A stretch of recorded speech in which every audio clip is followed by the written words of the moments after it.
E vamos para a nossa aula de hoje, a 10ª aula do nosso Didaqui. Você que tem nos acompanhado, as aulas, elas ficam disponíveis neste canal do YouTube e também na nossa página carisma.com.br/Didaqui, onde você encontra todas as apostilas para você. No tema de hoje da nossa aula é Davi e Golias, mas para nós entendermos o porquê que já chegamos nisso, é só você rever as nossas aulas e vendo que nós estamos seguindo uma linha cronológica, inclusive para os textos bíblicos. Os textos sagrados, eles passaram a serem escritos durante a Era dos Reis. Porque quando você pega a língua hebraica, você não tem nenhum relato da língua hebraica, por exemplo, antes de Salomão, mais ou menos próximo da época de Salomão, você tem até alguns escritos que nós chamamos de proto-hebraico. Então, os textos em si começaram a ser registrados ali com tradições orais que vinham das gerações passadas. Nós já estudamos aqui sobre a questão da oralidade, em que eles passavam de geração em geração, contavam aquelas histórias.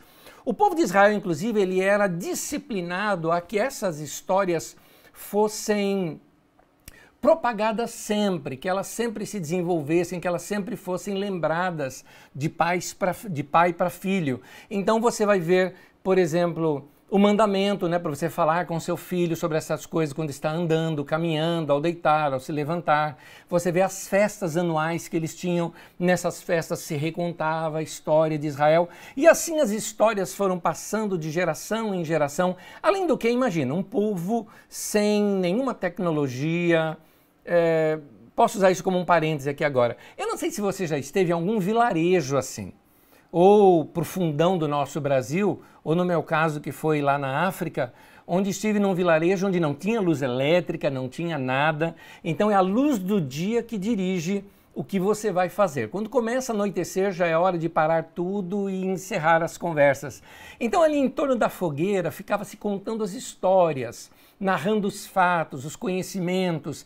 E para um povo que está acostumado com a oralidade, aquilo grava de tal maneira que eles podem perpetuar isso por muitas gerações.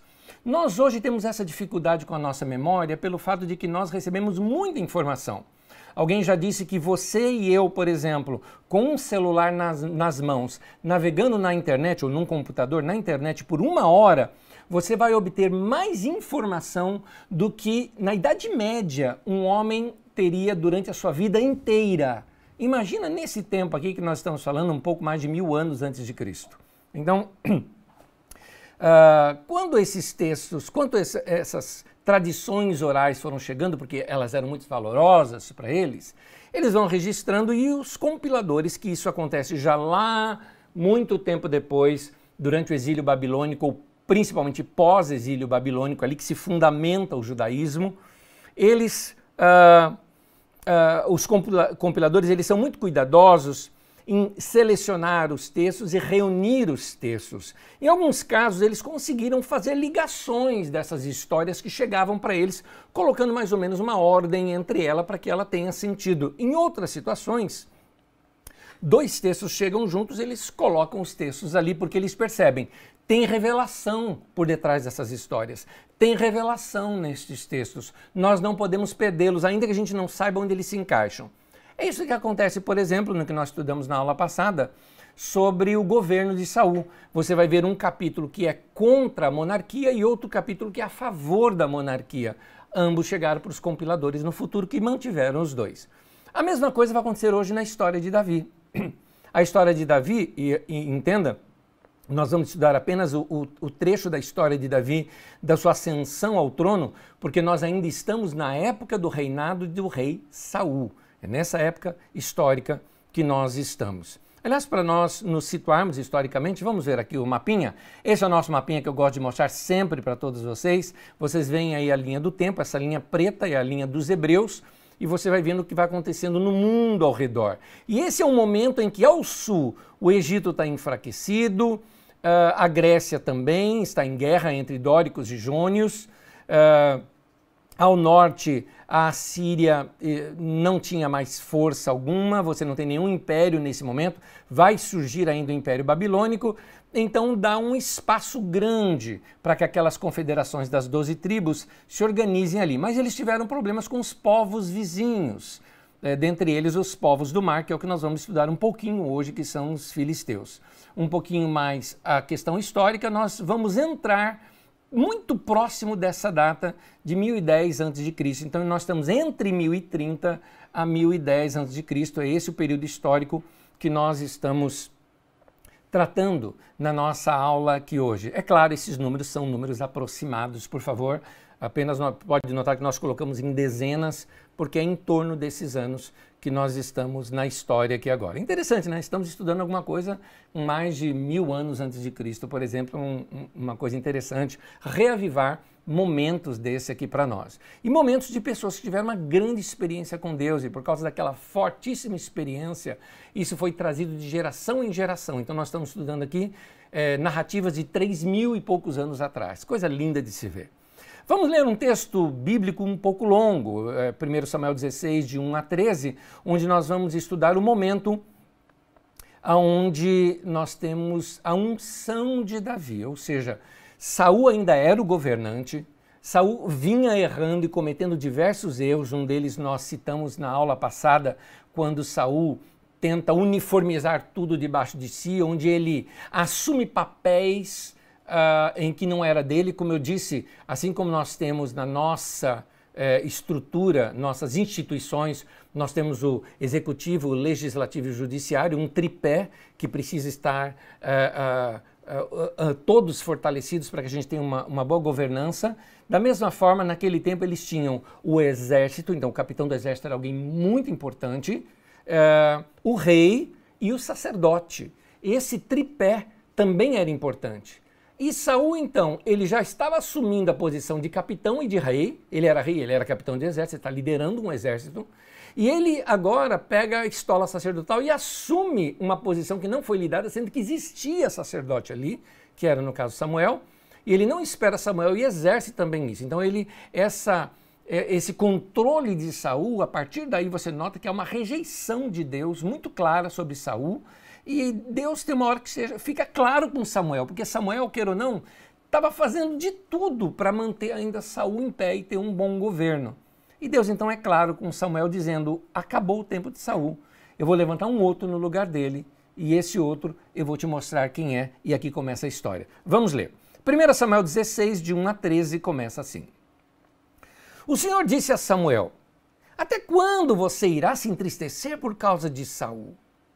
Eu o rejeitei como rei de Israel. Encha um chifre de óleo, vá a Belém, eu o enviarei a Jessé, e escolhi um dos seus filhos para fazê-lo rei. Samuel, porém, disse, como poderei ir? Saul saberá disso e me matará. O Senhor disse, leve um novilho com você e diga que foi sacrificar ao Senhor. Convide Jessé para o sacrifício, e eu lhe mostrarei o que fazer. Você irá ungir para mim aquele que eu indicar. Samuel fez o que o Senhor disse. Chegou a Belém, as autoridades da cidade foram encontrar-se com ele, tremendo de medo, e perguntaram, vens em paz? Respondeu Samuel, sim, venho em paz. Vim sacrificar ao Senhor. Consagrem-se e venham ao sacrifício comigo. Então ele consagrou Jessé e os filhos dele e os convidou para o sacrifício. Quando chegaram, Samuel viu Eliabe e pensou, com certeza é este que o Senhor quer ungir. O Senhor, contudo, disse a Samuel, não considere a sua aparência, nem a sua altura, pois eu o rejeitei. O Senhor não vê como o homem vê a aparência, mas o Senhor vê o coração.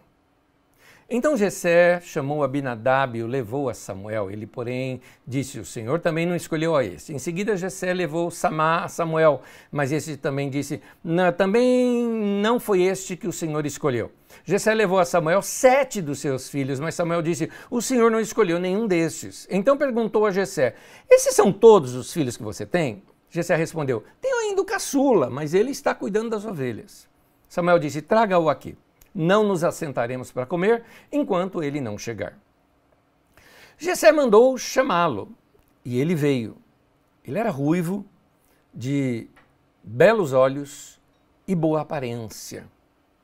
Então o Senhor disse a Samuel: é este, levante-se e unja-o.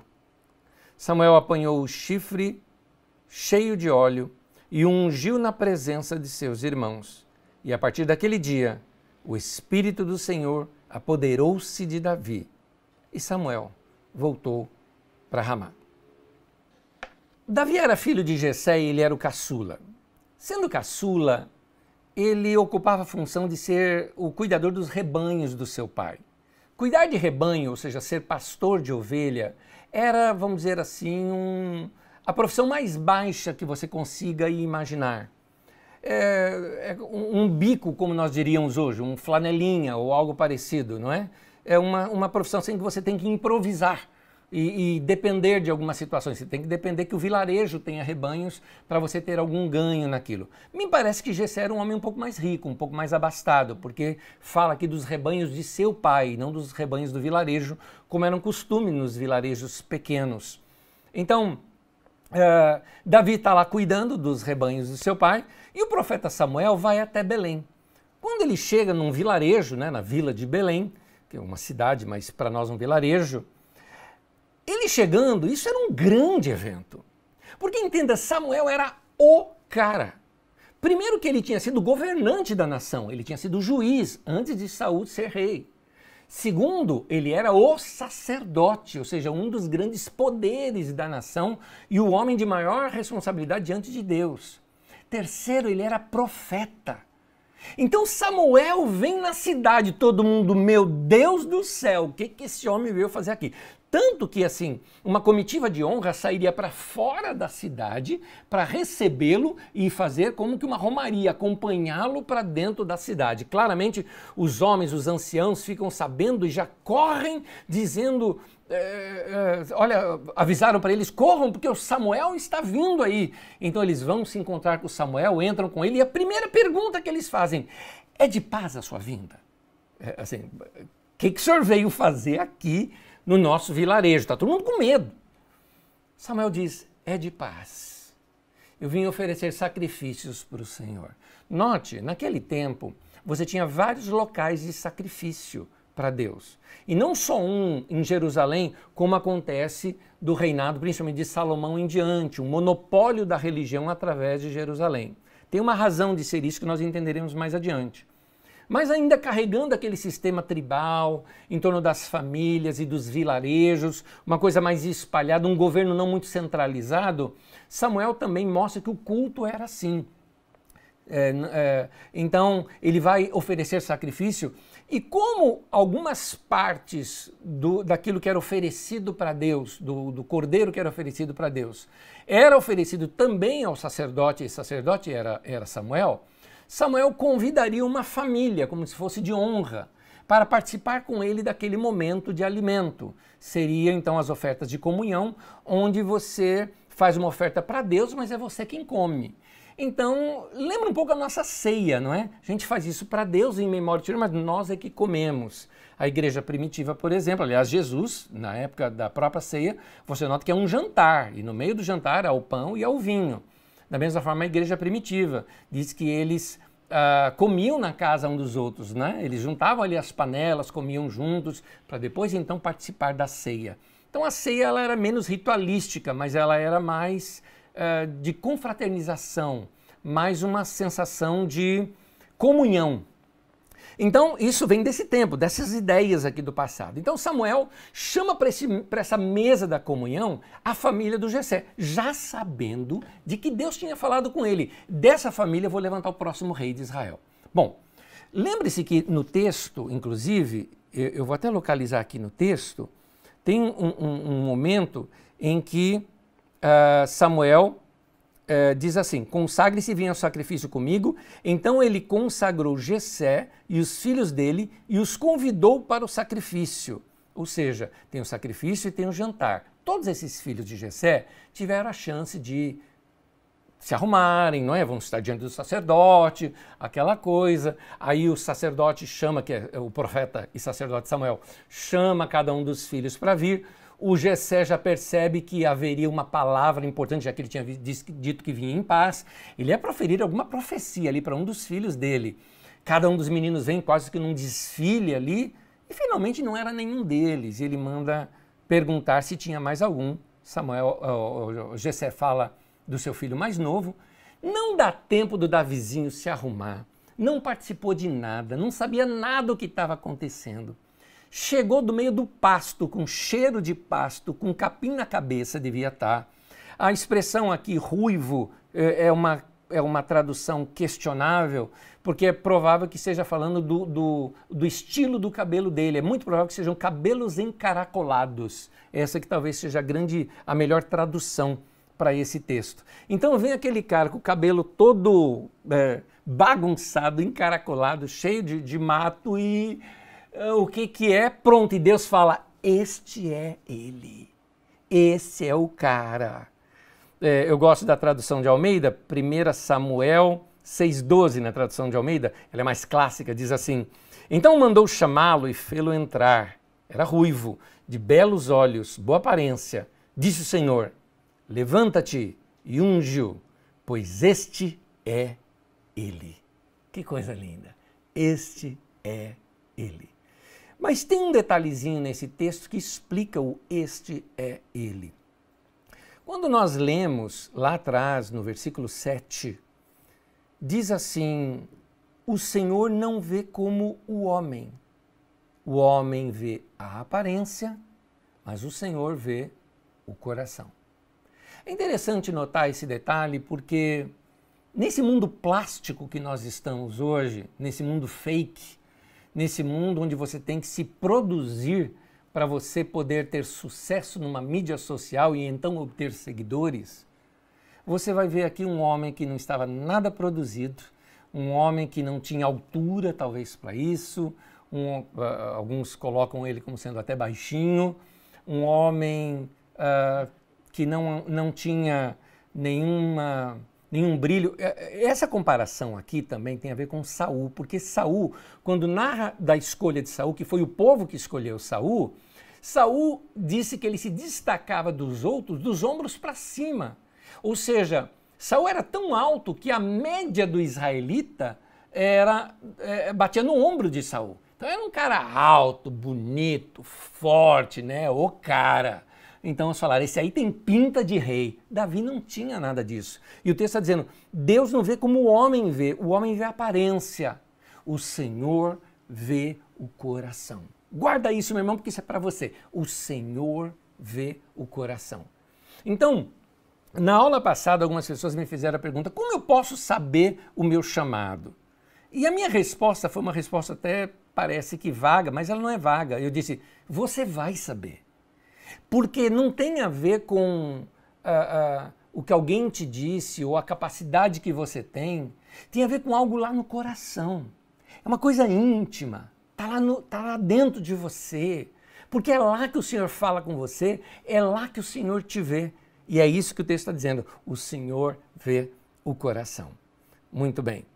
Interessante notar que quando Saul foi ungido, em 1 Samuel 10:1, fala que Samuel pegou um vaso e colocou nele azeite e ungiu o Saul. Quando Davi é ungido, no versículo 13 que nós lemos, diz assim, que ele pegou um chifre com azeite, que já tinha levado inclusive com isso, e Deus é que falou para ele pegar isso, e ele unge Davi.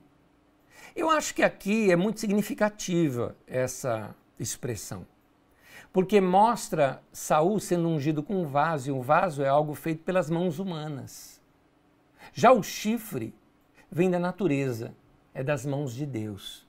Essa clara diferença entre a unção de Saul e a unção de Davi, nós notamos no texto. E isso ficou registrado para nós, para dirigir por todos os próximos anos a nação de Israel e chegar até nós como igreja, que a igreja hoje é o Israel de Deus. Israel de Deus não é essa nação que tem lá no Oriente Médio, tá? Israel de Deus é a igreja de Jesus. Então, A igreja, que é o Israel de Deus, precisa entender que existe liderança colocada na igreja pelas mãos humanas. Como da mesma forma existe liderança colocada na igreja pelas mãos de Deus. Essa é a diferença de uma unção com o vaso e a unção usando como base o chifre. Essa é a diferença. É uma grande lição que eu acho que fica aqui nesse texto aqui para nós. A caminhada de Davi para chegar até o palácio, é interessante que 2 textos aparecem nas Escrituras. E eu não sei se você já fez essa leitura direto de Samuel 16, Samuel 17, 18. E você vai notar, por exemplo, o seguinte: você se lembra na história, você que já conhece a história bíblica, quando Davi vai lutar contra Golias, Saul chega para Abner e pergunta para ele, quem é ele? Quem é o pai dele? E ele responde, eu não sei, Senhor, eu não sei. Saul não conhecia Davi já? No texto bíblico não fala que Davi já tocava harpa lá para o Saul? O Abner não conhecia isso, que eles que mandaram buscar esse menino que tocava harpa? Então como assim eu não sei quem é? Eu não sei quem é esse rapaz. Então, dá para notar que são 2 textos que eles não se encaixam, mas chegaram para os escritores. Eles percebem, ainda que possa ter alguma falha histórica aqui no texto, não importa. Eles têm ensino. Havia uma revelação por detrás daquilo que precisava os 2 textos ficarem. Então, nós vamos encontrar 2 narrativas sobre como Davi chegou até o palácio. A primeira está em 1 Samuel 16, de 14 a 23. Eu não vou ler o texto por ser longo, você tem na sua apostila, depois você pode fazer a leitura. O que eu recomendo fazer a leitura do capítulo inteiro, 16 e 17 de Samuel. Naquela Davi havia sido convidado para tocar lira lá na casa do rei, para o rei. O rei estava tendo perturbações. O texto fala que havia um demônio que possuía Saul. Veja bem, isso já me mostra a data em que esse texto foi escrito. Porque você não vai ver diabo e nem demônio durante todo o hebraísmo na Bíblia Sagrada. Você só vai ver as expressões diabo ou demônio em textos bíblicos que foram escritos depois da influência dos persas, depois que Babilônia é derrotada e os judeus voltam para Jerusalém. Só a partir dali dos textos bíblicos escritos a partir daquele tempo é que mostra, o que já me mostra a data desse texto. Então, quando falam que Saul estava possesso por um demônio, só essa expressão já me mostra alguma coisa. Por quê? Porque os hebreus entendiam que seja bem ou seja mal, tudo era obra de Deus.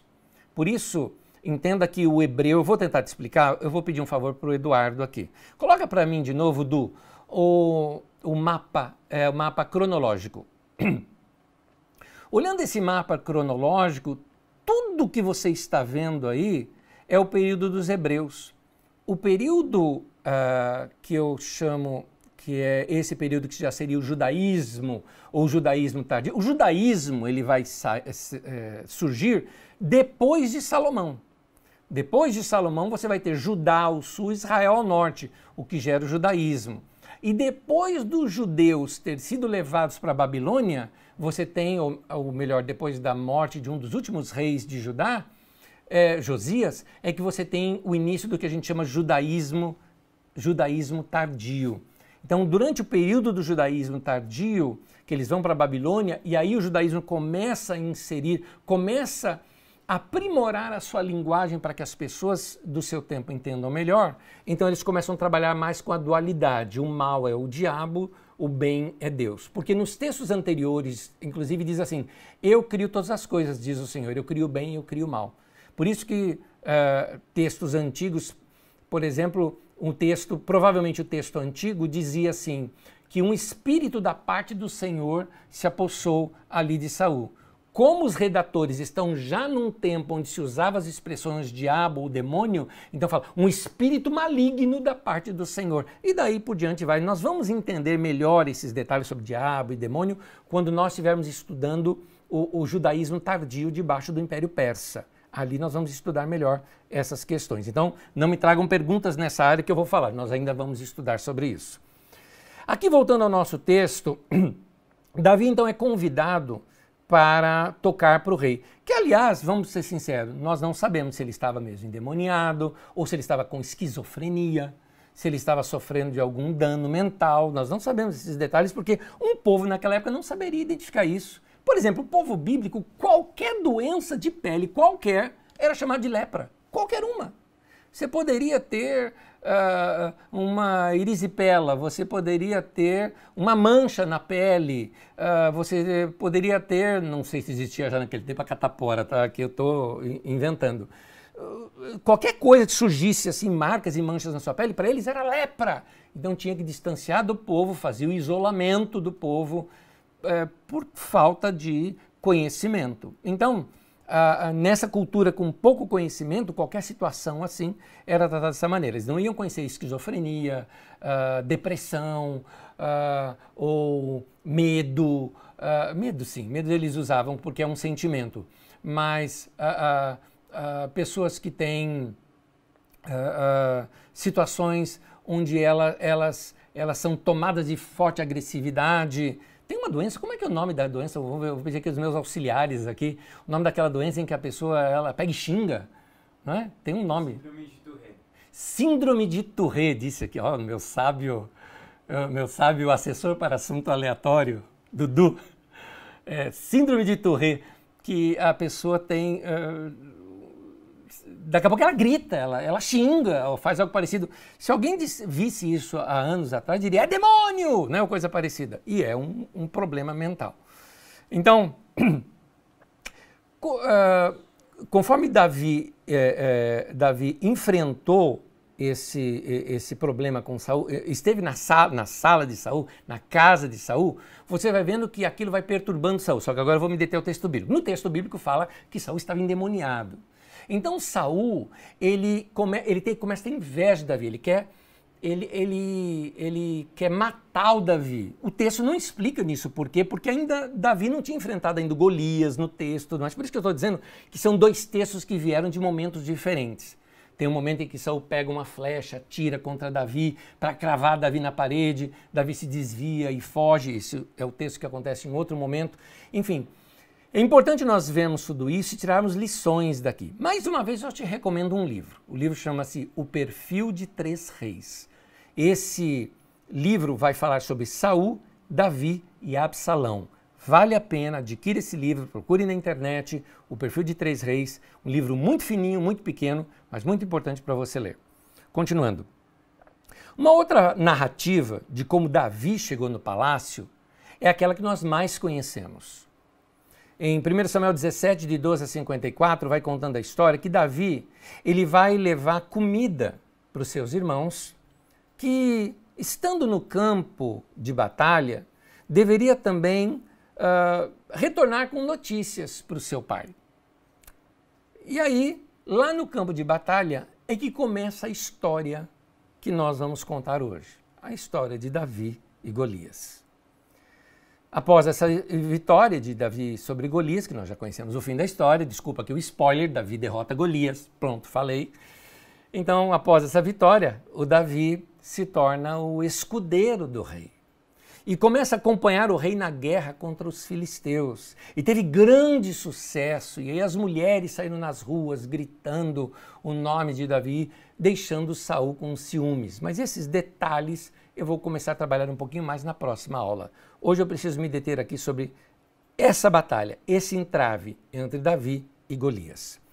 Esse texto se encontra em 1 Samuel, no capítulo 17, de 1 até 58. É um trecho muito longo que eu gostaria que você, em sua meditação, lesse esse texto depois. É claro, estou falando com alunos que amam ler as Escrituras Sagradas. Eu sei que você já leu esse texto muitas vezes e que, assim, não vê a hora de acabar a aula para ler de novo. Amanhã cedo vai ler, assim, trechos enormes das Escrituras, porque você é um aluno dedicado às Escrituras. E, claro, aproveitando a nossa aula, vai terminar todinho o livro de 1 Samuel, de 2 Samuel, não é? Se preparando para ver toda a história que nós vamos contar de Davi nas próximas aulas. É claro que você, como bom aluno, vai fazer isso, eu tenho certeza. Vamos lá.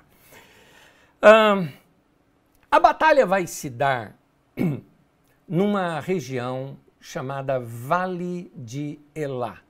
O Vale de Elá, aqui está uma foto do Vale de Elá, nos dias de hoje, óbvio, mas dá para você ter uma ideia que tem um vale grande assim no meio com várias montanhas ao redor. Aquelas montanhas altas aqui, nesse view que nós estamos, não estamos pegando a região mais profunda. Mas é num lugar assim, mais ou menos como esse, que houve o confronto de Davi contra Golias. Então você mantenha essa imagem entre duas montanhas na sua mente. Então, entre um lado do mapa, temos a região montanhosa. Essa região montanhosa era onde ficava, por exemplo, mais adiante foi feita a cidade de Jerusalém, ainda não havia aqui era a cidade de Jebus, né, dos Jebuseus, embora Jerusalém é muito mais antiga do que isso, em que Davi cria sua própria cidade ali. Belém também ficava um pouquinho nas regiões mais altas, depois das montanhas ali, tinha as montanhas de Belém, então toda essa região mais alta.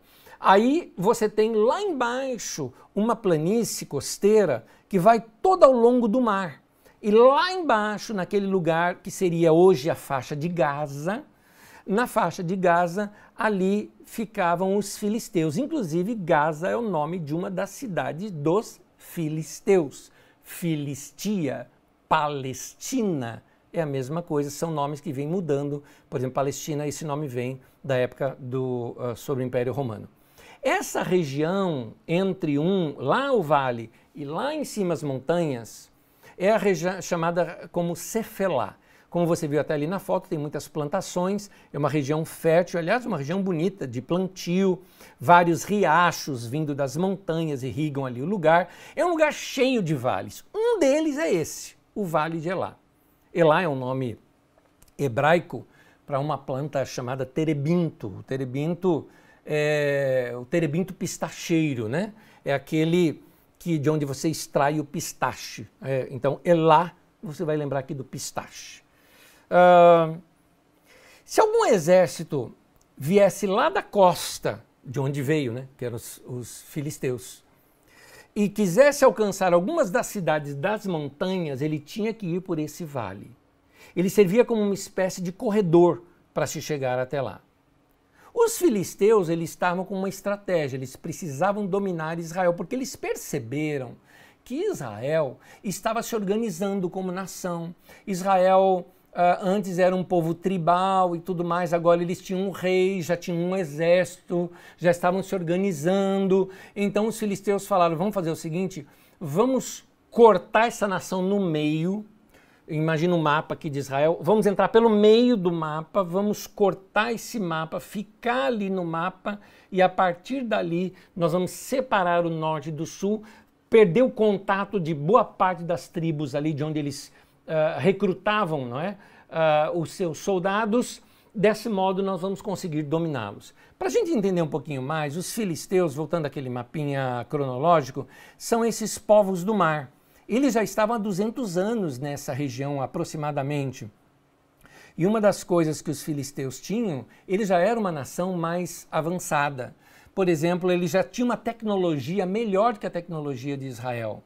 Eles já estavam na era do ferro, enquanto Israel ainda não tinha essa tecnologia do ferro, estava na era do bronze. Portanto, muitos dos escudos de israelitas eram de madeira, talvez a ponta de flecha em bronze. Já os filisteus já tinham domínio do ferro e tinham carros também. É muito provável que talvez até cavalos tivessem, mas os israelitas também não tinham cavalos. Cavalos vêm ter em Israel depois da época de Salomão, que ele os importa do Egito.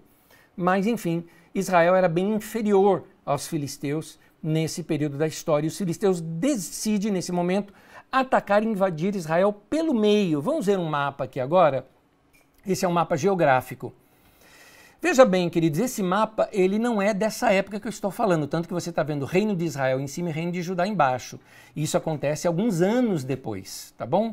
Uns 100 e poucos anos depois é que você vai ter essa divisão. Mas exatamente onde você está vendo a divisão do reino de Israel com o reino de Judá, entre essas duas cores, azul e amarelo, é onde os filisteus fizeram a penetração. Então eles fariam a penetração por ali, pelo Vale de Elá, e tentariam separar, isolar o norte do sul para conseguir aos poucos dominar melhor essa região de Israel. Então, Saul era o rei naquele tempo. Fica sabendo dessa intenção dos filisteus, certamente essas nações tinham seus vigias nas pontas das nações, que está dizendo, o exército filisteu está se organizando, eu acho que eles vão fazer uma guerra contra nós. Imediatamente ele recruta os homens para ir brecá-los no meio do caminho, antes que eles consigam penetrar ao centro de Israel. Quando chegam então nesse vale, os filisteus então eles param em uma montanha, em um dos lados do vale, e Israel na outra montanha, do outro lado do vale. Seria uma loucura descer para ir atacar o outro primeiro, porque entenda, se está um no alto de uma montanha e o outro no alto da outra montanha, e havia uma distância talvez de uns 500 metros entre essas montanhas, se você ter uma ideia, você vendo o outro lá embaixo, você aqui, ao você descer a montanha para tentar com todo o seu exército atacar o outro exército, eles pegariam os flecheiros e assim, dizimariam boa parte do exército já só nas flechas, na sua distância. Seriam facilmente atingidos.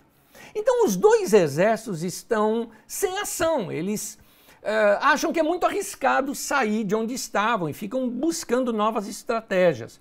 Teriam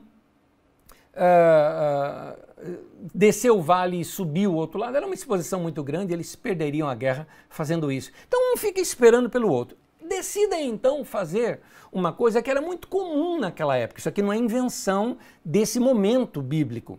Os povos antigos faziam isso, o chamado combate único. Então, nesse caso, pegaria o melhor desse exército com o melhor do outro exército, e aí briga de rinha, né? Um vai morrer. Todo mundo vai ficar assistindo e torcendo, e o que morreu, perdeu. E o que perdeu, os outros se rendem. Assim, nós não morremos, todo mundo, e a gente resolve esse impasse. Por um lado, nós temos Golias, o filisteu. Segundo o texto, Golias tinha 6 côvados e 1 palmo. O que é 6 côvados? Um côvado é uma medida entre o seu cotovelo até o seu dedo maior, a ponta do seu dedo maior. Então você pega aqui 6 côvados desses e mais 1 palmo, você tem em torno de 2,90 m ou 2,80 m ou algo assim. Era uma coisa enorme para aquele tempo. Você fala, mas como pode ter um gigante naquele tempo? Nós vamos explicar isso já já. Esse homem, agora imagina, esse homem gigante, como era,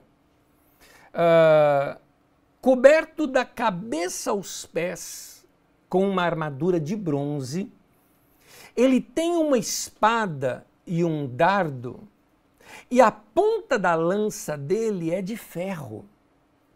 Tudo muito grande, proporcional ao seu tamanho. Aliás, ele era um tipo de guerreiro, não é? Você vê que ele tem uma lança na mão. Por que um guerreiro usa uma lança? Uma lança é tanto para afastar o outro, para que não chegue muito perto no corpo a corpo, ou antes desse chegar muito perto, ele atira essa lança. Imagina uma lança atirada por um homem desse tamanho, muito forte, cuja ponta é de ferro, e o outro está vindo com um escudo, por exemplo, de madeira. Vai rachar o escudo e vai acertar o cara. Pronto, ele ganha. É só o cara se aproximar que ele atiraria, ele venceria. Então ele é um guerreiro para perto. É isso aqui que ele se prepara. A armadura dele de bronze, ela era bronze e tinha tudo pontiaguda. Ou seja, a ideia desse tipo de guerreiro era um guerreiro para luta corpo a corpo. Ele era lento por causa do tamanhão dele, né? Mas ele queria assim, chegar perto do cara. A hora que ele chega perto do cara, ou ele ataca a lança e pega. Se o cara desvia da lança, ele pula em cima do cara e simplesmente puxa o cara. É todo cheio de seta. O peitoral dele, os braços dele, ele mataria, esmagaria o cara nele mesmo, com peso. Se ele pulasse em seu nome, ele matava o homem. Então nenhum israelita queria se voluntariar. Seria impossível vencê-lo. Não dá. Como é que vai vencer um cara desse? Não existe arma de fogo, não existe nada, distância, mesmo distância, flecha, o cara tá tudo cheio de bronze, não é? Aqueles escudos todos, só aqui nele era aberto, que era a viseira dele, vamos dizer assim, não é?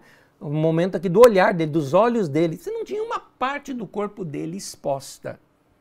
Do outro lado, Davizinho, menino, moço, novo, que ele se apresenta para lutar contra o guerreiro. A história que conta é a seguinte. A história que se conta na Bíblia Sagrada é que o pai de Davi estava preocupado com seus irmãos que tinham ido para a guerra. Note, Davi não tinha ido para a guerra. E o pai chega para ele e fala, olha, vai levar uma comida para os seus irmãos e me traga notícia se eles estão bem. Chega para o capitão e leva esse queijo aqui para ele, né? Eu acho que Jessé era mineiro, né? Então manda um queijinho lá para o capitão, um agrado, né? Para que cuidar bem dos filhos dele e tudo mais, aquela coisa. E me traga notícia dos meus filhos. O Davi, quando chega para o campo de batalha, é no amanhecer do dia, o momento em que vão colocar o exército em ordem e se preparar. E aí Davi escuta um camarada lá do outro lado gritando, venham de vocês! E provavelmente, o texto diz que ele xingava, então é uma situação assim de ofensa, né? Cadê? Não tem homem nesse lugar para lutar comigo? E daí para pior, desafiando, zombando. E o Davi falou, o que está acontecendo?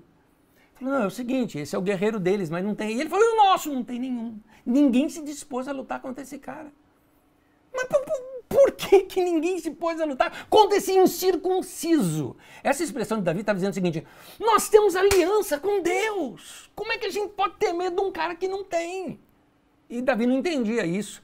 E aí ele ouve uma conversa de um pessoal dizendo o seguinte, olha, o rei, o Saul, interessante, né? O Saul era o mais alto deles. O Saul era o soldado mais experiente, o mais alto de todos eles. Por que Saul não foi lutar? Não é? Saul mesmo ficou na dele. O Saul fez, então, tentando incentivar que alguém fosse, falou que ele iria encher de riqueza quem fosse para a batalha e vencesse. Mas se casaria com uma de suas filhas, ou seja, passaria a ser agora, os seus filhos, né, seriam da linhagem real, e ele viveria no palácio. E tem mais, toda a sua família iria estar isenta de impostos para o resto da vida. Aí se tivesse um brasileiro lá, fala, e agora eu vou, né? Nenhum imposto, entenda-se que imposto naquele tempo não era só o dinheiro de um mês de toda a sua arrecadação que você doaria, mas também nenhum dos seus filhos ou netos teria que trabalhar um mês de graça para o rei, isso também era imposto, enfim. O Davi fica sabendo disso, né? Fica procurando informações. Um dos seus irmãos chega lá para Davi, começa a brigar com Davi, fala, o que você está querendo saber aqui? Por que você está aqui? Vai embora, acabou, você não é do exército, você tem que ir embora, tudo mais. E o Davi não discute, ele não vai entender, não discute. E o Davi procura alguém para se voluntariar, falou, eu vou me voluntariar, fala com o rei que eu quero ir, fala para o rei que eu quero ir. Eu fico imaginando até hoje a cara do Saul quando viu Davi. Porque quando chegaram para o Saul e falaram, rei, encontramos o nosso guerreiro, finalmente alguém se voluntariou. E o rei, mande entrá-lo. E a hora que entra o Davi, o rei olha assim, deve ter falado, teu irmão está vindo aí? Né? Alguém maior que você está vindo aí? O Davi explica para ele, eu sou pastor de ovelha, mas já matei um leão. Eu já matei um urso. Aí o Saul fica pensando que ele era pescador, né? E não pastor de ovelha, né? Por causa das histórias. Mas o Davi vai contando ali para ele. E finalmente o Saul dá uma armadura para o Davi, porque ele entendeu como é que vai enfrentar esse monstro que tem ali do outro lado. Porque Saul estava esperando esse embate mano a mano. Davi tinha outra ideia. Ele não quis a armadura de Saul e ele toma as suas próprias direções. A história conta que Davi vai no riacho, pega algumas pedras, depois vai rapidamente ali ao encontro de Saul, de Golias, perdão, e que ele vai chegando cada vez mais perto, né? Só que quando ele chega bem perto, o gigante, só quando ele chega bem perto é que o gigante consegue notar que ele está com uma vara na mão que era o cajado de pastor dele, né? A vara e o cajado de pastor dele, né? É isso. Que era a arma que ele usava para enfrentar animais do campo. O gigante esperava encontrar um outro guerreiro armado. Ao ver aquele pastor de ovelha, menino, com seu cajado, ele se ofende. E ele grita assim, 1 Samuel 17, 43.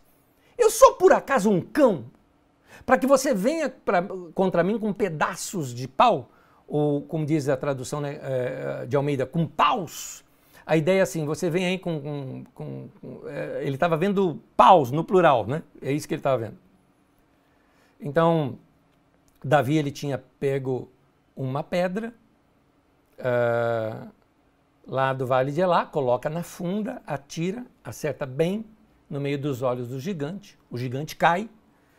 E note, o gigante deve ter assim uma tontura, um desmaio, ele não morreu ali. Davi aí se lança contra o gigante, arranca a espada dele, corta-lhe o pescoço, né? Corta-lhe a cabeça, e assim venceu o gigante. Os filisteus, os hebreus, no caso, começam a dar o grito de vitória, de guerra. Os filisteus batem em retirada e começam a correr, a sair. Enfim, esse momento é o momento da vitória. E a partir dali, Israel começa a dominar a Filistia. Há uma outra guerra depois de Saul com os filisteus, mas a partir daí Israel começa a vencer os filisteus e domina completamente os filisteus já no período do governo de Davi. É importante nós entendermos aqui algumas questões dessa história, porque quem ouve uma historinha como essa parece historinha de criança. Ah, pegou um estilingue, atirou e matou o gigante. Parece historinha de criança, mas não é bem assim não. Nas guerras antigas, os guerreiros eles eram divididos em 3 tipos. Você tinha a cavalaria, que não tinha cavalaria naquele tempo ainda em Israel, como eu já disse aqui. Cavalaria só vai ter em Israel do período de Salomão em diante. A infantaria, que era o que eles conheciam. O que é infantaria? Aqueles soldados com luta corpo a corpo, com espada, com lança. Igual você vê em filme, aquele bando de soldado de um canto, bando de soldado de outro. Todo mundo gritando, vai sair, né, apavorado para cima um do outro, né? Esparta! Tal, e sai gritando e tal, e vão para a guerra. É isso que era a infantaria naquele tempo. E tinha a artilharia. A artilharia são os arqueiros e os fundeiros. Para você entender o que é os fundeiros, esses atiradores, eles usavam um instrumento de guerra chamado funda. Eu vou mostrar aqui para vocês. Essa daí é uma funda. Note como ela é feita. Aquela parte que parece um laço, você coloca no seu pulso, você coloca uma pedra dentro, segura a outra parte na sua mão e então, uma vez que você colocou no seu pulso e segurou outra parte na sua mão com a pedra aqui embaixo, você então começa a girar e pegando até fazer aquele, né, com barulho, vamos dizer assim, né? Bem rápido para então você soltar. Agora imagina o treino que esses caras não tinham que ter para ter mira, para ter alvo ali e acertar bem nas pessoas. Talvez você pergunte, então, se é assim, como é que Davi, sendo pastor, ele não era guerreiro, como é que ele sabia fazer isso? Pensa aqui comigo. O que Davi fazia o dia inteiro?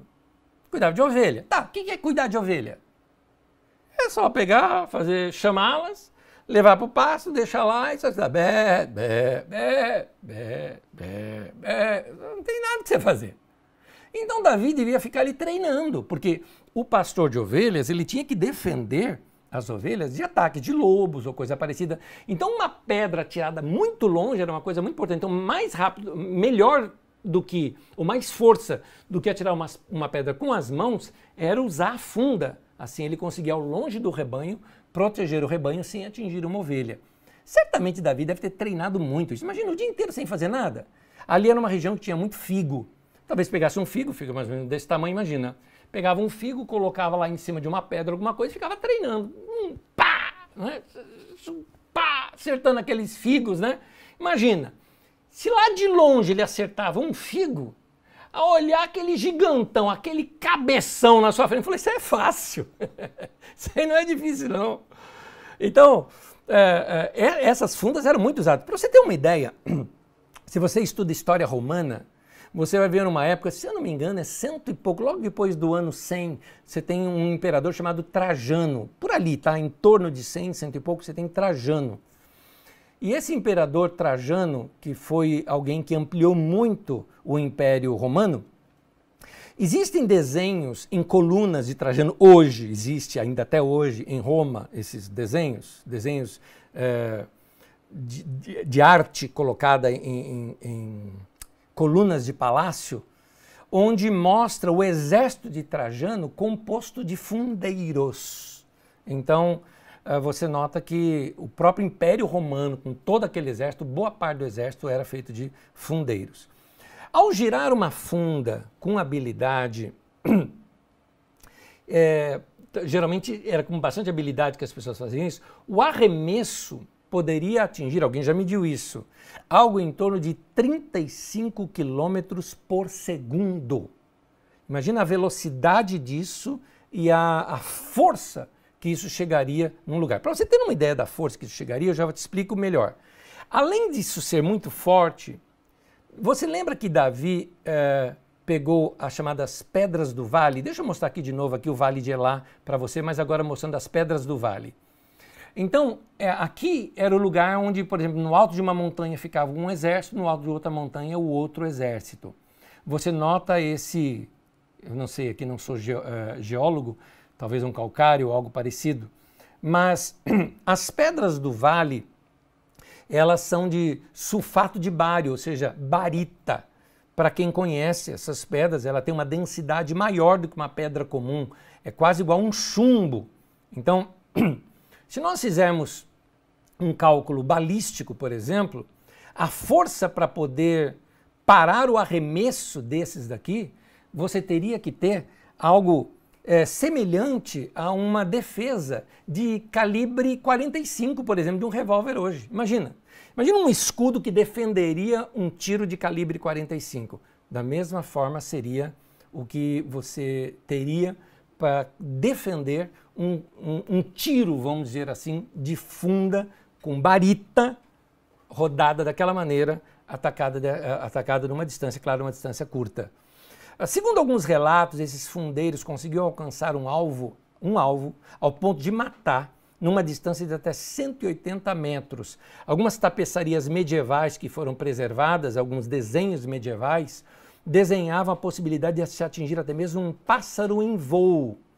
Para você ter uma ideia, um relato que tem do período dos Juízes, do período das 12 tribos de Israel, da confederação das 12 tribos, conta o seguinte, Juízes 12, versículo 16, diz assim, dentre todos esses soldados, havia 700 canhotos, muito hábeis, e cada um deles podia atirar com a funda uma pedra num cabelo, sem errar. Talvez você diga o seguinte, está um pouco exagerado esse texto. Claro que está. É judeu escrevendo. O judeu é exagerado.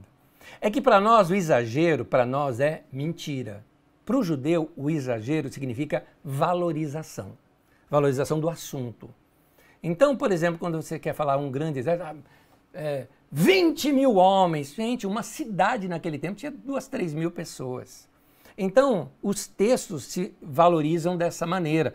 Até Jesus usou desse recurso. Jesus falou, é mais fácil passar um camelo pelo buraco de uma agulha. Aí a gente vai falar, não, olha a agulha, aquela entradinha da muralha. A gente tenta explicar o texto para ter sentido para a gente, mas não é. O judeu, ele exagerava. Ele fala o texto dessa maneira exagerada, que é para mostrar a grandiosidade, a ênfase que ele quer dar naquilo. Até Deus, quando eles se referiam a Deus, não usava o nome Deus para Jeová, usava deuses, porque ele é tão grande que o nome no singular não cabe nele, então era o chamado plural majestoso. Então, essa é uma forma. Mas chama atenção isso. Eles podiam atirar uma funda, uma pedra num cabelo sem errar. O que estava querendo dizer é que eles eram tão hábeis que eles miravam no lugar e eles conseguiam acertar lá naquele lugar, talvez a 100 metros de distância. Davi tinha se aproximado de Golias, não tão perto para tomar uma flechada, a lança de Golias ser atirada contra ele, não é? E ele não tem espaço para se desviar, e não tão longe para errar o tiro. Então Davi enfrenta Golias dessa maneira. Vamos entender esse momento da batalha do Davi e Golias. O Golias chamava Davi para a batalha e para ir bem perto dele e lutar no corpo a corpo, porque ele estava preparado para aquilo. Até o Saul achava isso, porque o Saul deu a armadura para ele. Mas o Davi ele tinha em mente enfrentar Golias não no corpo a corpo, ele tinha ideia de outra ideia. Como ele era pastor e não guerreiro, e ele usava a sua funda, né, para atacar leões ou espantar leões ou lobos à distância, ele era experiente em usar aquela funda. Então não seria difícil para o Davi ir contra um Golias grandalhão, desajeitado. Imagina, com aquela armadura toda, 7 quilos pesava a lança. Eu acho que a lança pesava 7 quilos e não a armadura. Imagina, todo pesado, lento, carregando uma armadura e armas todas ali pesadas, não é? O gigante estava todo preparado para esse combate corpo a corpo. Mas o Davi entendeu, ele é lento. E vai ser um alvo fácil para mim. Porque ele não vai conseguir fugir muito de mim. Quando ele menos esperar, eu já rodei e já tirei nele. O Davi, então, queridos, é importante você saber disso. O Davi aqui não foi sorte. Ele não é um azarão da história. A vitória de Davi, olhando agora, já não é mais tão improvável. Os outros é que não sabiam disso. E o Golias não era tudo o que ele parecia ser. Ele era bom para aquilo, para o corpo a corpo. Se fosse num ringue, vamos dizer assim, né? Num lugar fechado, Golias seria imbatível. Mas à distância, quem era mais rápido era melhor. Quando Golias vai para o campo de batalha, você notou que ele vai guiado por um assistente? Por que ele estava sendo conduzido pela mão, talvez por um rapaz mais jovem? Diz que ele se movia lentamente, então note que Golias ele demorou para reagir com relação à aproximação de Davi. Davi claramente transparecia não estar indo para um combate. Nem espada estava levando. Então por que o Golias não reage a isso? É como se ele tivesse alheio ao que está acontecendo. É como se o Golias não estivesse vendo o que está acontecendo. Ele só está lá, ei, cadê? Cadê o homem que vai me enfrentar? E o Davizinho já está vindo contra ele. 1 Samuel 17:43, ele disse para o Davi, por acaso eu sou um cão para você vir comigo, contra mim com pedaços de pau? Texto que nós já lemos aqui. Nota que no plural, pedaços de pau, ou como diz a versão de Almeida, paus, né? Mas o texto fala que Davi só carregava um cajado. A visão desse cara estava turva? O que era? Golias sofria de algo chamado gigantismo, ou como nós conhecemos essa doença hoje, chama-se de acromegalia. A acromegalia é causada por um tumor benigno na hipófise, a glândula pituitária, que causa uma produção excessiva de hormônio do crescimento humano. A pessoa mais alta registrada até hoje foi Robert Wadlow, que é esse que você está vendo aí na foto. O pai dele é o pequenininho do lado dele. Esse aí, grandalhão, é o Robert Wadlow, que teve 2,70 m. Essa era a altura de Robert Wadlow. Efeitos colaterais da acromegalia são muito relacionados com a visão. Aliás, uma ideia de acromegalia, para você ter uma ideia, é o Shrek. O Shrek é um desenho feito em cima de um lutador de boxe, que já existiu, que eu não me lembro qual é o nome desse lutador de boxe. Shrek é uma caricatura desse lutador de boxe. Então, ele tem a cabeça desproporcional, as mãos desproporcionais, tudo mais, não é? Ele tem partes do corpo que cresceram mais do que outras. E essa é a acromegalia.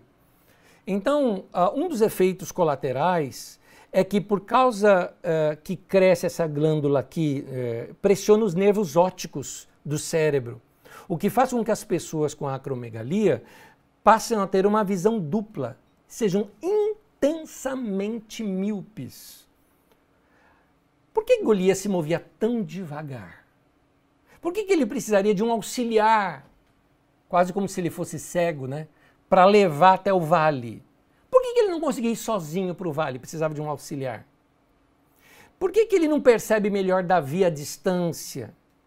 Por que ele não percebeu que o Davi ia lutar com ele e só percebe num último momento? Por que ele não conseguia vê-lo? Tanto que ele fica gritando, vem a mim, vem a mim. E a hora que ele está vindo com paus, ele não via direito.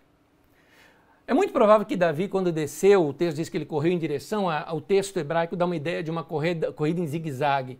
Então Davi foi correndo em zigue-zague para que o cara ficasse completamente perdido com o que Davi está fazendo, ou para onde Davi está indo, ou o que está acontecendo. E na corrida ele já vem colocando velocidade na sua funda.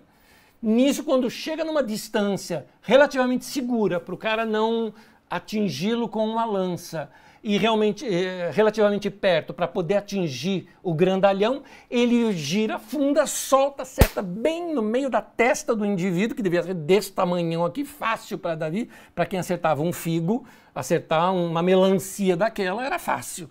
Então acertou bem na testa do camarada, que tonteou, caiu, e aí então Davi dá o golpe e o mata. Essa é a história de Davi e Golias. Notou uma coisa? Davi não era inferior a Golias. Davi só tinha uma outra estratégia. Eu disse tudo isso hoje para dar uma grande lição aqui para nós.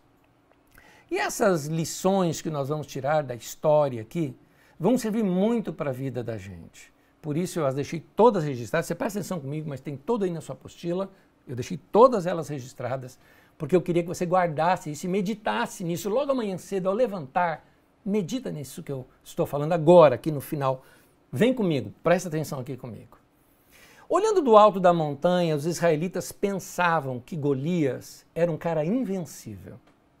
O que eles não entendiam é que a mesma causa da grande força de Golias era também a sua grande fraqueza. Assim como Golias, tem gente hoje em dia que se acha tão grande que não consegue se enxergar. Por que gigantes são derrotados? Porque eles não conseguem ver. São tão fortes, tão poderosos que não enxergam o óbvio na sua frente. Não percebem o mundo que está ao seu redor. Gigantes não são tão poderosos assim como parecem. Se a gente trouxer isso para o campo empresarial, olha como os bancos estão apavorados. Porque as pequenas empresas, as startups, estão criando modelos mais leves e mais próximos do cliente, roubando clientes praticamente, migrando os clientes desses grandes bancos que são um trambolho para poder mudar, mas que não conseguem enxergar. Então, essas mudanças. Eu estou te dando essa dica porque talvez alguns de vocês que estão passando por uma crise financeira tenham que se reinventar no mercado. Eu te falo, não olhe para as grandes, olhe para os pequenos, é dali que vai surgir alguma coisa nova. Ideias novas, uma coisinha totalmente diferente. Pensa fora da caixa, pensa diferente do que tem fora. Foi o que Davi fez.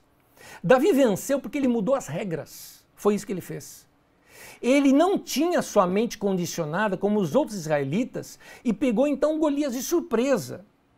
Os soldados olhavam o gigante. Davi olhava para Deus. Os soldados ficaram lá ouvindo Golias zombar deles o tempo todo. E isso foi condicionando a mente deles a acreditar que seria impossível vencê-lo. Presta atenção nisso, porque quando você ouve, olha, não vai dar, está tudo ruim, a economia, nós vamos decrescer 8%, não vai dar para nada. Meu querido, você vai ficar como esses soldados, com medo desse gigante. Davi fez o seguinte, não quero saber disso. Eu vou focar numa outra maneira de trabalhar. Por que Davi, é até uma boa pergunta, por que para Davi ele não via aquilo como impossível? Porque ele não sabia que era impossível. As pessoas falam, é impossível vencer o Golias. Não, eu rodei a fundo, acertei um leão, eu acertei um urso. Deve ter acertado na cabeça do leão, o leão foi lá e matou. O urso deve ter sido assim também. Você não acha que foi no mano a mano que Davi venceu o leão ou no mano a mano que ele venceu o urso? Tem muita gente que pensa isso na história, né? Não dá, Davizinho não tinha essa força toda. Não é Sansão, não é? É Davi que nós estamos falando. Então, é na funda mesmo. Ele falou, acerta a testa desse cara do mesmo jeito. Uma batalha ela pode ser perdida dias antes de ser disputada. quando admitimos a derrota, por acharmos que o inimigo que temos de enfrentar é tão grande, muito maior do que nós. Então a gente já aceitou a derrota. Meu irmão, uma pergunta para você. O que é que tem tentado condicionar a sua mente? O que o seu gigante anda gritando para você? Lembre-se que nós estamos falando de algo que é fruto de um homem que tem uma relação profunda com Deus. Essa mensagem aqui não é uma mensagem positivista, porque positivismo não ajuda em nada. Ajuda só você ficar melhor no seu humor. Mas positivismo não vence guerra. O que fez esse homem vencer é porque ele tinha sintonia com Deus e ele sabia que Deus estava guiando ele. Como é que ele sabia? Paz. Como é que eu posso ter paz? Se conecta com Deus. Era o que Davi fazia. Por isso é importante você se conectar com Deus. De manhã, logo cedo, se conecta. Levantou, vai para o banho, ali mesmo, se conecta com Deus. Põe os teus pensamentos em Deus. Salmo 88, versículo 13, para nós encerrarmos, diz assim: já de manhã a minha oração chega à tua presença. Ou uma outra tradução diz: todas as manhãs eu oro a ti. Então, meu irmão, se prepare para o seu dia. Você nunca sabe quando aparecerá um gigante na sua frente. Davi não tinha ido lá para derrotar o Golias. Davi nem sequer sabia que existia esse tal de Golias. Ele foi levar lanche para o seu irmão. Davi foi o iFood lá dos seus irmãos. Ele era o motoboy. E foi um garoto de recado. E quando chegou lá, a grande surpresa. Foi a chance de ir para a casa do rei. Foi a chance da sua vida. Foi a chance que mudou a história dele, da sua família e a história de Israel. E um detalhe, nós estamos diante do melhor rei que Israel já teve, que serviu de referência para medir qualquer outro rei. Se ele andava segundo Deus ou não, é se ele era parecido ou não com Davi. Que a gente seja um exemplo também para a nossa família. Que deixemos história na nossa família. Vai vencer o seu gigante. Deus te abençoe.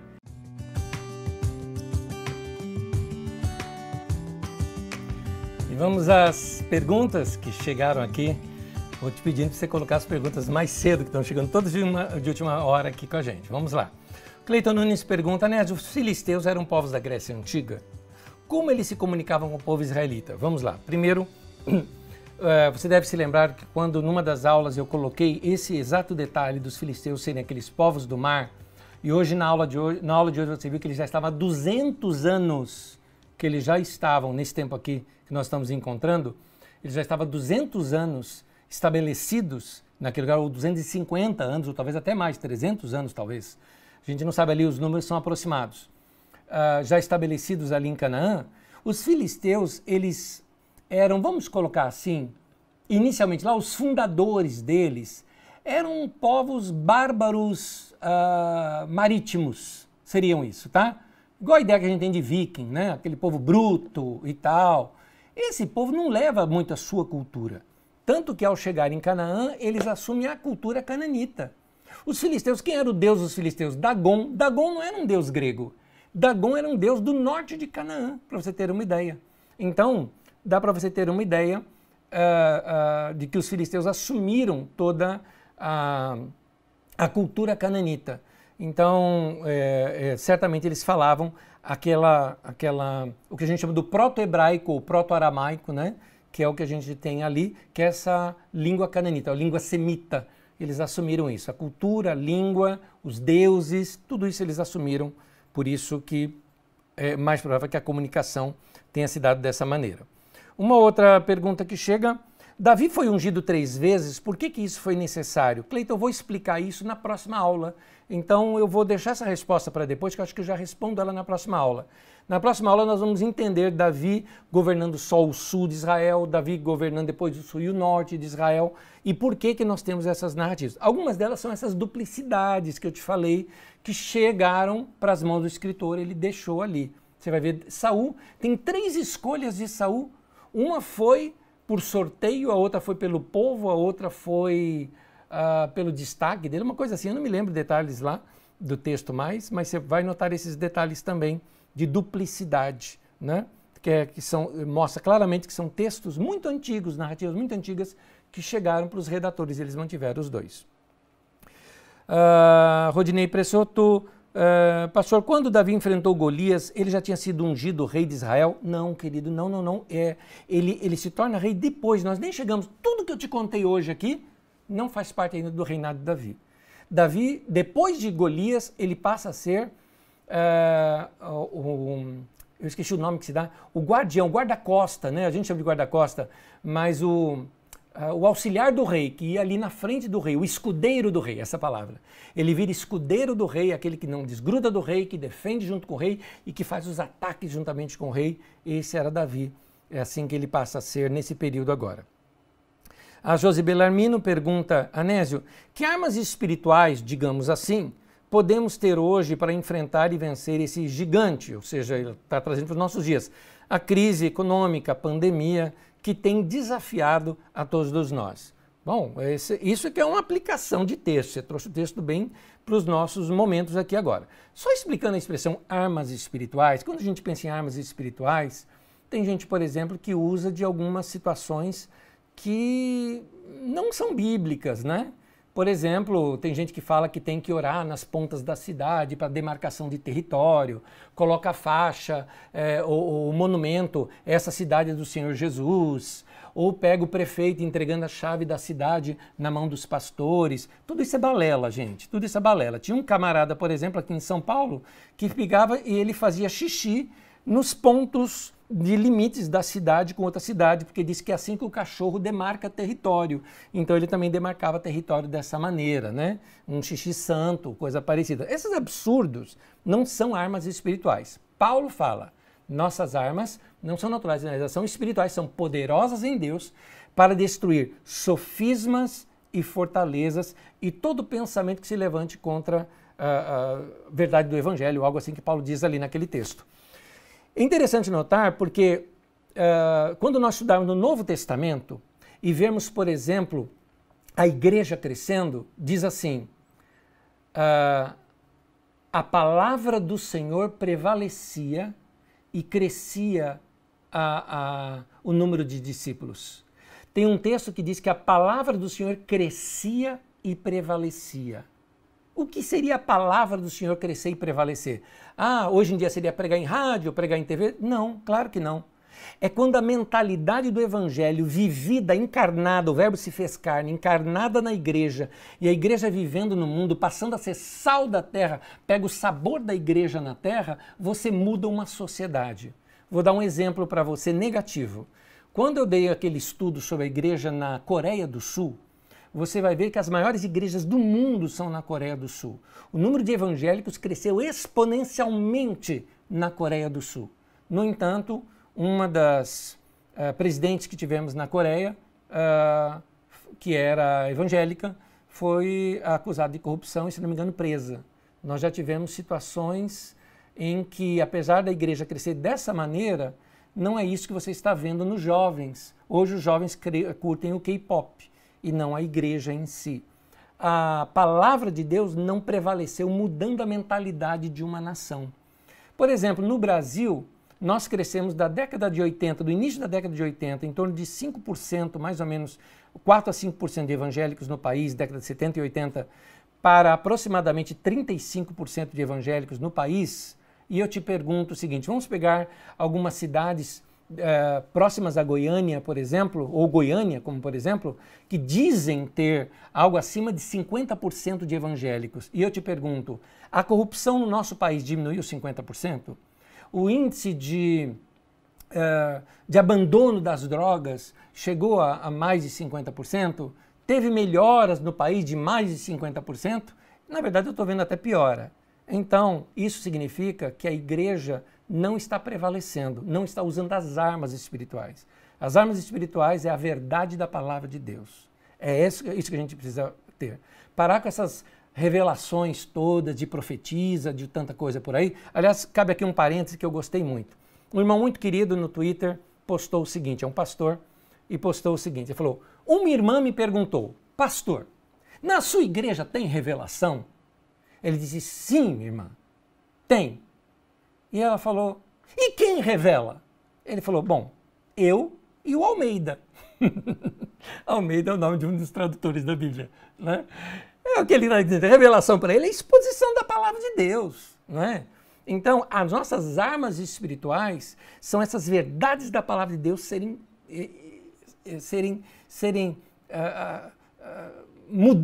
mudar nossa mente, mudar nossa mentalidade. Essas são as nossas armas espirituais. Vamos praticar a palavra de Deus. Pega os textos de Provérbios que falam sobre economia e põe em prática na vida. Economiza, guarda, não gasta tudo quanto tem, diminui, poupa, semeia no pobre, no necessitado, siga instruções e tantos outros detalhes que a Bíblia nos ensina. A igreja precisa mudar de mentalidade. É isso. Vamos lá. Priscila Machado da Inês diz assim, após a derrota de Golias e dos filisteus, Israel tomou conta da terra deles? Ou seja, todos foram inseridos em Israel ou continuaram sendo filisteus? Priscila, é interessante. O certo seria os filisteus terem se rendido. O que a gente vê no texto é que eles fugiram. Uma guerra contra os filisteus vem depois que Saul vence os filisteus, mas foi uma guerra de batalha. Ou seja, até Davi falar que Saul matou milhares, Davi 10 milhares, acontece exatamente uma vitória sobre os filisteus. Mas os filisteus passam a ser dominados por Israel debaixo do império de Davi. Sobre isso eu vou falar na próxima aula, então guarda até lá, porque aí você vai ver como é que era a administração de Davi. E na administração de Davi existiam lugares em que ele vencia e colocava um rei seu lá, um indicado seu lá, e governava aquele lugar e assambarcava aquele lugar para Israel. Outros não, tinham governo próprio, mas esses governos pagavam tributos para Israel. Então nós vamos ver isso na próxima aula, tá bom? Deixe-me ver mais perguntas aqui, só mais um minutinho. O Sócrates Santana, Sócrates, um abração para você, querido. Quem diria eu falando para Sócrates? Quando eu falar de Grécia Antiga, você, por favor, tá? Me faça mais comentários. Sócrates é um querido, lá da Bahia. Um beijo para os meus irmãos baianos. Sócrates diz assim, na minha Bíblia não vi distinção entre chifre e vasos nas passagens mencionadas, 1 Samuel 10:1 e 1 Samuel 16:13, João Ferreira de Almeida. A distinção não estaria na origem da tribo de Saul e Davi? Não, querido, existe no texto original. Eu estou aqui com a minha Bíblia aberta, agora eu não sei qual que você está usando, porque a atualizada, a Bíblia, a revista atualizada, tem a corrigida, atualizada, revisada, tudo de Almeida, né? A Fiel e algumas outras. Na atualizada tem essa diferença. E não só essa diferença está na atualizada, como no texto original. Na minha Bíblia aqui, se eu clico na palavra, eu tenho aquele chamado dicionário Strongs. E no dicionário Strongs aparece o seguinte, em Samuel 10:1 tem aqui vaso, e diz aqui um frasco, âncora, é a palavra pak. Né? Ele dá até uma busca que você pode fazer na Bíblia, onde aparece esse texto no hebraico. E no 16:1 enche um chifre, e aqui está a palavra keren, que significa chifre, referindo-se à força e tudo mais, mas está aqui, e também é o que é usado para chifre de trombeta, também é usado esse keren aqui, ok? Então, de fato, no texto original tem sim essa diferença, tá? Continuando aqui, deixa eu ver as outras perguntas. Cleiton Nunes pergunta, Nésio, quando alguém era ungido para ser rei, como ele entendia que precisava esperar, sem causar uma rebelião, por exemplo, pois Davi não foi rei de um dia para o outro. Perfeita a sua pergunta, só que eu vou responder na aula que vem. Eu vou responder sobre o reinado de Davi e eu vou começar, na verdade, tocando essa questão, porque é interessante Davi, ele foi ungido rei e voltou a cuidar de ovelha. Foi isso que ele foi fazer. Ele esperou o tempo de Deus na vida dele. Eu te dou uma dica que vai te ajudar muito. Leia o livro O Perfil de Três Reis. Vale a pena. Vai não só responder, como vai ampliar isso aqui para você, tá bom? Davi, embora estava ungido, não estava ainda preparado para o reinado. E Deus precisava tratar no Davi. É isso. O livro ensina coisas preciosíssimas. Tenho certeza que você vai gostar de ler. Rodney me pergunta, pastor, quando Davi enfrentou Golias, ele já tinha sido ungido rei de Israel? Não. Acho que eu já respondi essa, perdão, querido. Eu já respondi essa daqui. Deixa eu ver uma outra aqui. Mônica Nicolau de Lunas pergunta assim: então, quando os outros viam que seria impossível enfrentar o gigante, Davi utilizou o planejamento estratégico para vencer essa batalha. Grande ensinamento. Muito boa, Mônica, embora anacrônico, né?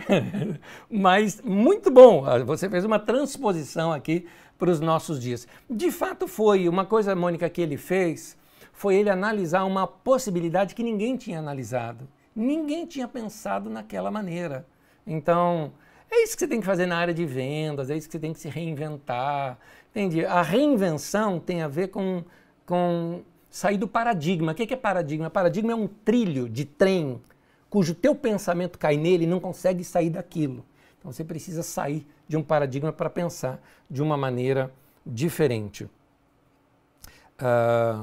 Deixe-me ver mais recados aqui. Sebastião Peixoto diz aqui: Anésio, o gigante que eu enfrento está dentro de mim mesmo. E eu estou tratando de treinar minha funda para vencê-lo. Amém, Sebastião. Porque ainda tenho medo de não conseguir, se eu creio na obra de Deus em mim. Sebastião, dá um tempo para você. Não se cobra tanto não, querido. Aliás, diz a Bíblia, não é por força nem por violência, mas é pelo meu espírito, diz o Senhor. Fique em paz, você está fazendo exatamente a coisa certa, crescendo, se edificando. A palavra de Deus vai renovar a tua mente, vai crescer e prevalecer na tua vida. Dá um tempo para você mesmo, aos poucos com certeza a gente vence. Deus te abençoe. Sócrates pergunta, outra pergunta, diz respeito ao uso do termo ruivo, mencionado muitas vezes na Bíblia para diferenciar Caim e Abel, Isaú e Jacó, Saul e Davi. Será que é apenas uma tradução de cabelos encaracolados? Olha, esse aqui eu vou checar melhor, porque eu estou achando que são casos diferentes, tá bom? Eu vou checar, porque aí você está me pedindo uma pesquisa bíblica que eu não sei de cor. Eu tenho aqui como pesquisar, mas não vou parar a aula toda agora.